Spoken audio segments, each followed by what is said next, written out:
All right, hey everybody, it's Mayor Cam Guthrie here, and I got another awesome guest. I really wanted to get to know a bit better, get to speak with about what's happening in his city, what his city is embracing, what he believes in regards to city building, and good old social media bringing us together. Sometimes I find these interesting people, and Chris Meyer here has been so great to say that, yeah, he'd be willing to talk to me for a little bit about the things that I'm excited about as well. And hopefully through this conversation, you will be excited too. So, Chris, welcome and thank you very, very much for joining me. How are you? I'm doing great. Thank you for having me. There's nothing I enjoy talking more about than getting rid of minimum parking requirements. Okay, awesome, awesome. I never knew I'd be excited about that either to the last probably year or so, and but I think you've been dealing with the no parking minimums issue for longer than me. Before we jump right into that, maybe quickly, Chris, just tell us a little bit about yourself, your city, what you do, just so we can get to know you a little bit better. Yeah. Well, my name is Chris Meyer. I'm originally from Sturgis, South Dakota, which is a small town of about 6,000 people. It's where the motorcycle rally is, if you've ever heard of that. Okay. Um, and I moved to Minneapolis, Minnesota when I was 18. I knew I didn't want to get a driver's license, and I couldn't do that in South Dakota. So as soon as I was able to move to Minneapolis because we've got really great bike lanes here, and I've been here ever since.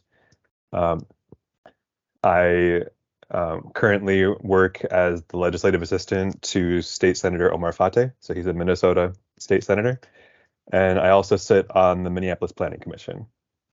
Okay. Okay. How long have you been working with the senator? A year and a half now. Okay, that's great. And I guess down there, I mean, not that I care, but it's Democrat or Republican. Yeah. So what party are you with there? So my boss is DFL. So in Minnesota, we're kind of special. We have the Democratic Farmer Labor Party, which is the Democrats basically. Oh, okay, interesting. And- Okay, okay. yeah, yeah, Awesome, and awesome. they just recently took over full control over the government for the first time in a long time. So there have Okay, been a lot of things happening recently. It's been a very active session at the legislature. okay, interesting. All right, all right. Well, thanks for the background. So, let's just start with well, give me the. Yeah, have you ever heard of people say, "Give me the 30-second elevator pitch"? Um, can you do a 30-second elevator pitch? Maybe I'll give you 60 seconds because the elevator got stuck on one of the floors. For no parking minimums. If someone randomly stopped you and was like, "Why, Chris, do you believe in no parking minimums?" What would you say? Go. Oh, well, maybe you can help me because I would first try to figure out what type of person they are because there are so many different arguments that you can make. You can make a climate-based argument. You can make an economics-based argument, a walkability or livability argument. Um, so if I'm talking to an audience that I know um, cares about climate action, that's where I'll go to start. I'll Okay, say well like, let's go with you're at a hotel with a whole bunch of climate people, okay, and yeah, you're in the elevator with a bunch of climate people. We'll go to another elevator for economics in a minute. So okay. why don't you talk about climate? Yeah, so one of the most important things that you can do to reduce climate pollution is just to stop forcing people to build auto infrastructure against their will. It's one of the easiest, lowest hanging fruit that you can take. And minimum parking requirements really prompt people to drive a lot more than they otherwise would. They expand suburban sprawl. They make destinations further apart than they otherwise would be, and just have one of the most devastating impacts on climate. It's because of things like minimum parking requirements that the United States has about double the carbon pollution and vehicle miles traveled as the European Union. which we didn't have up until around the 40s or 50s. Like up until then, we had about equivalent VMT.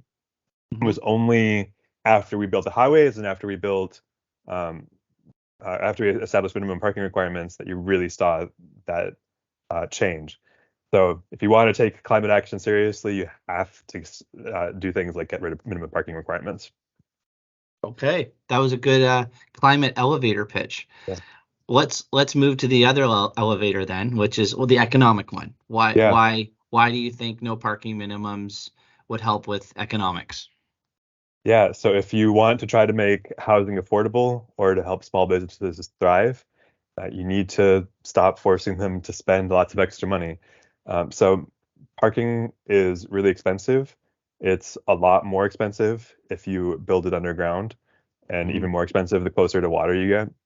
So the average parking spot in Minneapolis is well over $40,000 to build. So when you force people to build that, then that cost has to get passed on in the form of higher rents or the higher prices of goods or whatever it is they're selling. So you really want to make sure that you're not forcing people to build more than they need, and governments just aren't very good at figuring out how much it is that an individual location needs. So when they try to, they often end up causing extra parking to be built and causing prices to go up. Inversely, when you get rid of minimum parking requirements, you see a big jump in affordability. We saw that here in Minneapolis. Okay, I'm gonna jump off the elevator Okay. with you, and I'm gonna poke and prod a little bit on that last sentence that you just said there. That in Minneapolis you saw more affordability actually come to fruition. Mm-hmm. So, okay, give me and everyone listening here the lowdown. Like, prove Sure. it. Well, if you want to add a link, I don't know what way you're distributing this, but people Yeah, should really read the Bloomberg article that came out in August about how we were the first city in the United States to really get inflation under control, to meet the Federal Reserve's benchmarks for controlling inflation. We're the first area to do it in the United States, and it was almost entirely because of housing. And it okay. was because of two things that we did. So one of them was, we fully eliminated minimum parking requirements in both Minneapolis and St. Paul. We also allowed for a substantial amount of new housing to be built. This was part of what's called the 2040 comprehensive plan. So every 10 years, cities in Minnesota have to completely plan out their cities for the next 20 years. And so in this last cycle of that, Minneapolis took some really ambitious steps. We became the first city to legalize triplexes citywide, which is what got all the attention. Okay. Because we were the first city to do that, so we broke the ice on that. Okay. But in terms of producing more housing units, what was a lot more consequential is that we allowed substantially more density than that around our transit corridors. So Okay. on our higher frequency transit corridors where the bus and trains come, we generally allow at least four, usually six, and oftentimes higher than that, stories to be built. So a lot more transit-oriented development, and because of that, we've seen a lot more housing built, and prices for rent went substantially down. They've been pretty flat. Interesting. So, you actually touched on a question I was wanting to eventually get to, but you said the word transit. So I'm gonna hit you up with some of the sort of pushback that I and many others that are maybe trying to move towards no parking minimums here, which is, well, your city transit system, fill in the blank for whatever city it is, it isn't good enough. So until the transit system is good enough, you need to provide parking. What say you? Oh, the argument against minimum parking requirements applies everywhere, even if you had no transit whatsoever. I dealt with the same argument here in Minneapolis, and you know, we started by just eliminating parking around the transit stations. So Okay. that's what we did in 2015. In 2015, I bought 13 copies of this book, The High Cost of Free Parking by Donald Okay. Shoup, and Okay. Yeah. I gave a copy to each Minneapolis council member and did a little publicity thing around it. Really? Yeah. Um, and in that year, we eliminated minimum parking requirements within half a mile of the transit stations because people Okay. made the same argument that you've been hearing. Yeah. We were the first city in the United States to do that, and lots of other cities started copying us pretty quickly, and then other cities uh, went beyond us and eliminated minimum parking requirements together. I believe Buffalo was the first city to do that completely Yeah, they citywide. did it. They did it citywide. Yep, and then we Yeah. did too. When I was on the planning commission in 2021, Okay. we went further. We eliminated them completely. So did St. Paul. Okay. And I explained in expanding that you know governments are just not good at setting this requirement regardless of the conditions. So in areas that people need parking in order to get around, the builders know that. You don't have to force them to do it. Like, Yeah, so the builders, so it's kind of a leave it to the market scenario. The builders will take the risk on to build what they know the end product for the consumers will take. yeah, yeah. Okay. And in Minneapolis, you know, when we got rid of parking requirements, you didn't see the amount of parking drop to zero.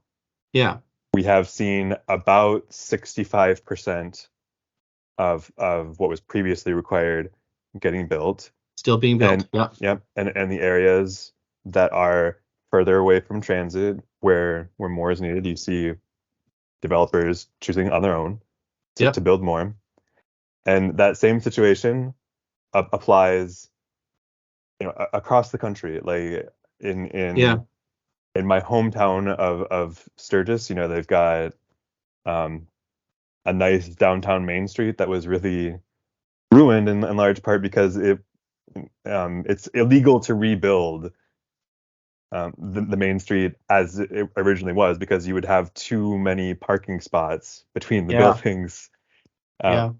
so even though Sturgis, South Dakota has no transit to speak of, minimum parking requirements don't make sense there either.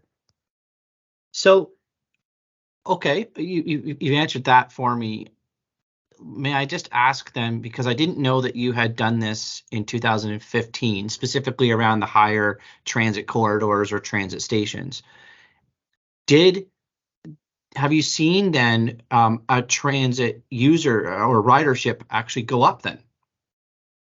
Has transit actually seen ridership go up because people are actually choosing that more as a mode of transportation?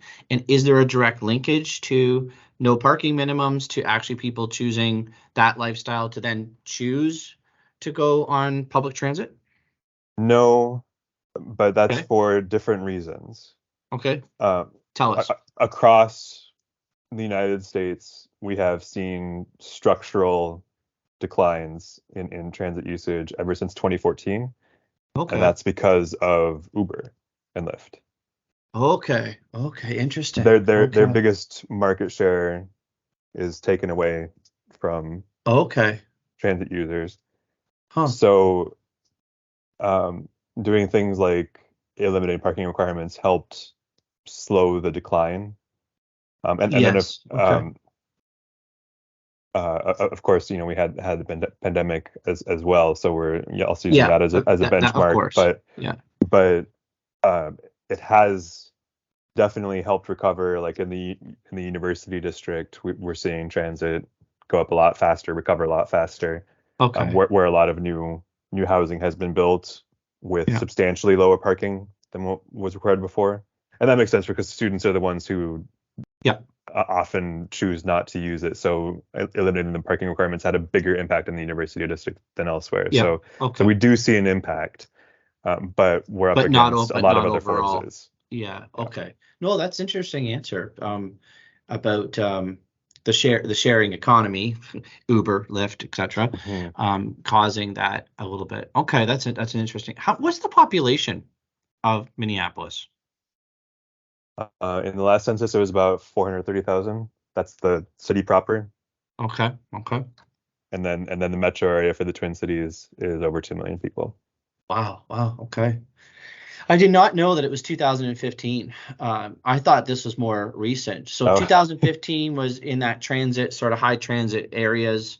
2021, everywhere. yeah. And the Okay. high transit is most of the city. Yeah. Yeah. Like Of course. Of if course. you looked at if you looked at the map of where those circles were, it's the majority of space in the city. It's almost all of the areas where development was happening. So it was very impactful, and I took what I could get, and Yeah. I didn't stop. Like I kept pushing, like You eliminate kept them you completely. kept buying more books for people and handing them I out. have, yeah, Have you? Okay. Yeah.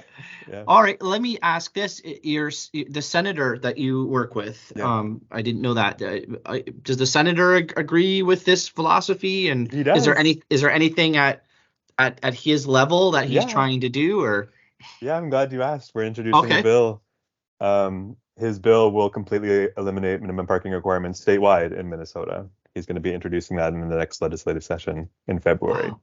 Wow, really? Yes. Wow. And what's the uptake been on that proposal so far?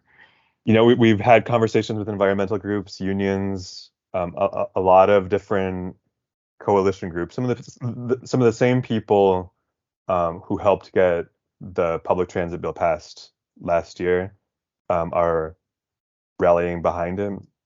Mhm. So last year we passed what I think is probably one of the best transportation bills in the United States for Minnesota. We passed a sales tax that just went into effect on October 1st. So it's 0.75% of Okay. the sales for the 7 county metro area that Yes. goes just to public transit. So we're Wow, making interesting. that big Hmm. investment, and now hopefully in the next session they'll follow that up by allowing more transit-oriented development to be built and take better advantage of that investment. Okay. So that's interesting. I mean, not to get into sort of my world too much, but municipalities, we don't have the ability to pull that lever of a sales tax. Hmm. So we can't, you know, tax goods and services or whatever being sold within our communities here and generate. We could add a specific levy for a specific issue to like a property tax, to have that dedicated to one stream of revenue to an issue, but we can't do sort of the sales tax thing. And I know that you guys can, so that's an Well, interesting. Go ahead. cities can't on their own. The legislature established it on behalf of the 7 counties for the whole metro area Oh, okay, around okay. around So Minneapolis. so So it was they the kind legislature of that did it. complicitly agreed to it. It just required the upper level to initiate. Okay, I got you. Yeah. Okay, interesting. Okay, th- we're getting to the end here. I mean, I could spend a lot of time on different elevators with you on this issue. Yeah. Uh, what's your major pushback that you hear from people immediately? Is there like a top three sort of pushback on these types of no parking minimum ideas? Do you have, now that I know you've been dealing with this since 2015, I'm sure you've heard more than three, but is there sort of the top three arguments against that you always hear? Yeah. The main argument that we're getting for the statewide bill is just that it preempts local control, and Okay. uh, city council members don't want to see us go down a slippery slope on that. So Okay. they're protective of local control. Okay. Yep. My response to that is um, we need to be taking really major climate action. This is one of the easiest things that we can do. I mean, when you think about like how much we need to reduce carbon pollution, how important it is, um, you've got orange skies over San Francisco Hmm. and New York because of those Canadian wildfires. Canadian fires. Yes, that's right. Yeah. um, uh, we're going to have to make a lot of major changes Yeah. and just stop forcing people to doing things against their will. Stopping forcing them from building auto infrastructure is one of the easier things that we need to take, and it's just um, more important for us to be taking climate action and improving housing affordability and all these other things than it is to Yeah. keep local So control in this case. yeah. So let me just jump in before you get to maybe argument number two or three or whatever. So what we have here in Canada is we have the federal government, then we have the provinces, and then the municipalities. And I think what's happened across the country that I'm seeing is the housing crisis is so bad Mm, that there is sometimes a lot of finger pointing going on to municipal governments as being like a roadblock to providing housing. Okay. That's no reflection locally here or anywhere else. It's just what the finger pointing commentary is often from the province or sometimes the federal government too. And so what is happening is a lot of changes are happening at the provincial level, or in your case, the state level, to almost override the local decision makers yeah. because they feel like they're getting in the way. That's at least the allegations. Mm, And so what I'm hearing from you is that from a state perspective, they're like, we need to make things uniform and easy and get roadblocks out of the way, whether it's no parking minimums or other issues, because we need housing and we need affordability, and we just want to make the rules sort of at a higher level. And so it doesn't get bogged down with each city and each municipality. Is that sort of a vibe of what you're maybe feeling yeah, exactly? Yes. absolutely. Okay. Okay. The higher in the governmental level you go, the more big picture people think, and the less opposition there is. And Sure. this was true on parking requirements. It's true on triplexes and so many other things. Yeah. Um, it was really interesting. Like I'm sure it's the same in your city as well, where so many of our planning commission meetings are dominated by people who come to complain about parking for any given project. But Sure. when we got rid of parking requirements altogether, I kept expecting all the same people who came to the planning commissions to oppose individual projects Yep. to be opposed to eliminating parking requirements citywide. But then I kept waiting and waiting. Surely they're going to come around, but uh, not a single person came to speak against eliminating them citywide, and it Wow. passed unanimously. Wow. We did a press conference about it. Everyone celebrated it. Like, Yeah. um, because when the rules were applied fairly, across the city, people Yep. understood it, and people understand at a broader level. We need more housing. Like the bigger level you get, they're always going to agree. Like, Yeah, I do you need understand. more housing in Yeah. Ontario? Like, yeah, Yep. of course, everyone's going to say yes. Now they might not necessarily want it in their individual neighborhood or block. So like, Yep. Of if course. if you want to get people thinking about bigger picture issues like climate action, to get them beyond the immediate parking issues of their neighborhood and thinking like a bigger picture, it makes more sense to do it on a statewide and provincial basis. Yeah, so it's almost the argument of micro macro, right? Yeah, Like it's like as you get closer and closer and closer, you're going to have the NIMBY kind of stuff is going to happen at yeah, that really close neighborhood, maybe local level, depending on the project that's being brought forward. But as you get up higher, as you said, kind of larger thinking, more broad thinking about the bigger issues that they know that need to get done. So interesting. All right. Is there another argument that you often hear? So the first one you said was losing local control. Yeah. Is there another major argument that you sometimes hear about not doing this? It's mainly the one that you brought up, like, oh, we don't have enough transit to make this work, or the bus doesn't come Okay. often enough. And hopefully, I mean, I believe that argument doesn't work anywhere, but people still use it a lot. I'm hoping that after we made this major investment in public transit, that Yeah. people will stop using it. Yeah. Fair. Yeah. Like, but I mean, I also don't want to depend on that as a rebuttal, because we need to get rid of parking requirements everywhere, regardless of whether they have public transit or not. Yeah. Okay. Do you have a third that pops out or no? Those are the two major No, ones. I Yeah. mean, people are concerned about um, losing easy access to street parking. Okay. Um, Can I so jump in? Do you have paid on street parking across your whole city? no, No, eh? um, Okay. Because only, sometimes people say, well, you have to have demand management, like yeah, pricing on street to complement the no parking minimums. But you don't it have that. helps. It helps. I mean, I think my personal opinion is I think it would probably help as well. yeah, Yeah.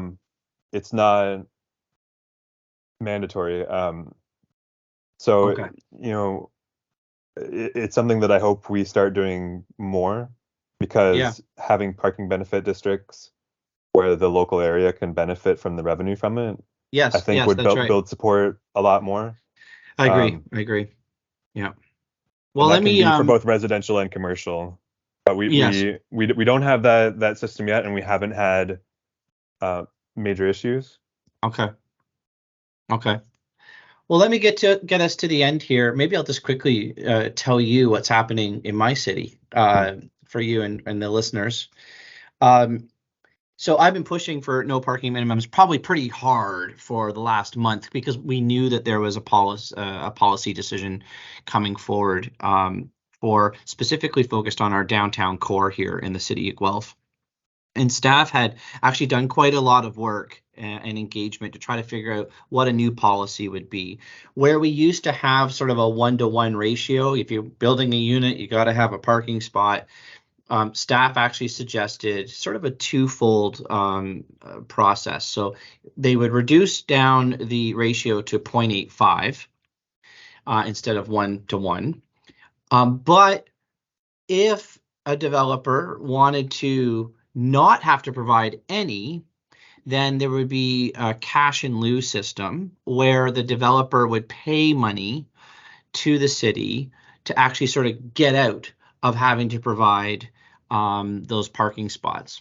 Mm. And so, um, okay, before I go further, I heard you go, We have why'd you we do have that? well, we have the opposite approach. So Okay, you you're go first. saying Okay. you're saying if you don't build parking, that you have to pay extra in, and so you're encouraging people to build more as the default. In Minneapolis, when we got rid of parking requirements, we didn't just stop forcing people to build them. We also actively encouraged people to not build any. So um, you have to get a certain number of transit demand management points, depending on the size of your project in Oh, Minneapolis. okay. Yep. This is what we did in 2021.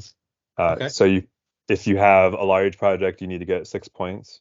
You can get 1 point, for example, from having a screen in your lobby that tells you when the next bus is going to come. So that's a pretty easy point for them to Okay. get. Yeah. Yeah. Keep You can going. I get like this.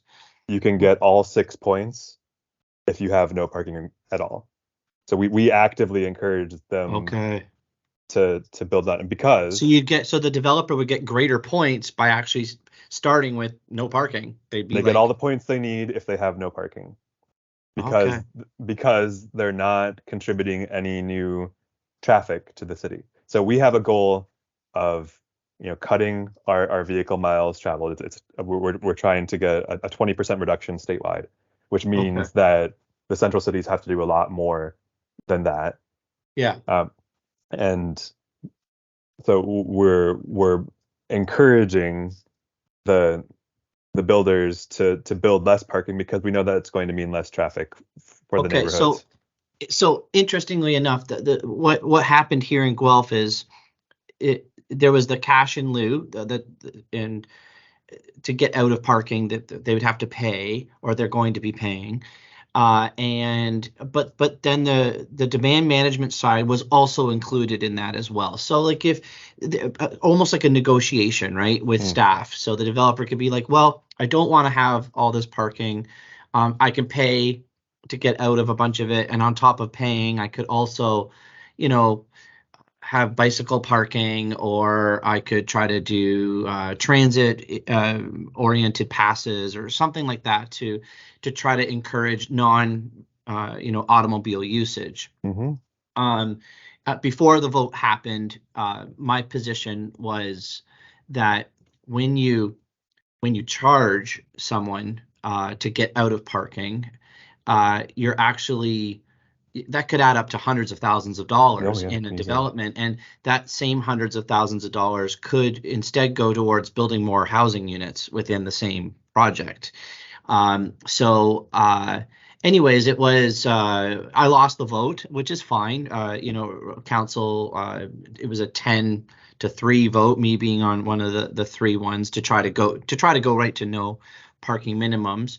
So council embraced sort of this position that I tried to explain as best as I could.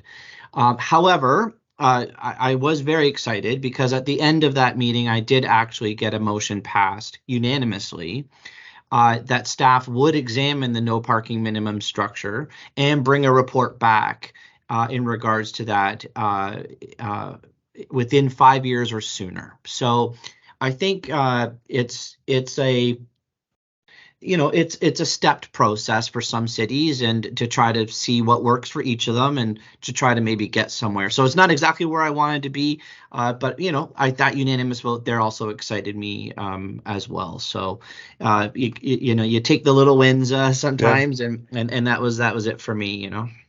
Ask your staff to review Minneapolis and our TDM plans and how we approach that differently in I order will. to and encourage developers. But can I ask, on your council, would you say would they consider themselves climate advocates? Yes. Okay. So then I would really push that. I would say if you view yourself as a climate advocate, this is like a minimum step that you need to be taking. Yeah, no, I think I myself and others tried to make that argument, and there was a lot of balancing. I don't want to put down any decision of my colleagues. I mean, they made the decision. It is what it is. But this kind of stuff though just really excites me, which is why I'm talking to you about.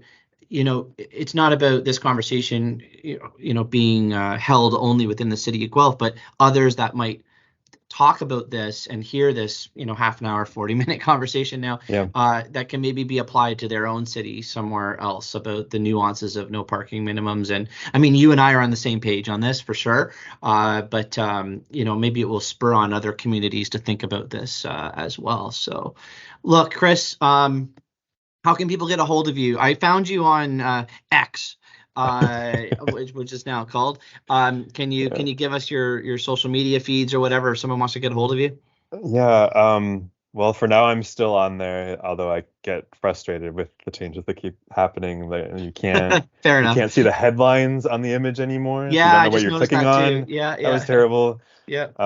But for now, I'm still on there. My handle is Chris John Meyer. So CHRIS Okay, and I'll put a link Anyway. to it as well. Yeah, and then maybe we'll also follow along with what happens in February, I think you said, for your senator's bill. Yeah, absolutely. That's interesting. And maybe we can exchange the information on some of the links of maybe that checklist you were talking about for developers, and also some of the other stuff too. I can link it within this podcast. So Chris. Absolutely. And you can include my email on there as well. Yeah. Chris, thank you. I mean, I didn't hit you up in advance with any of the questions we would discuss. You were awesome. And I really appreciate the time. And hey, maybe this is a good, as I said, spurs other people on for conversation and moving in this direction, which I believe is the right direction to go to. So thank you, Chris, and all the best for you and your work in your city and with your senator as well. Okay, take care. Bye.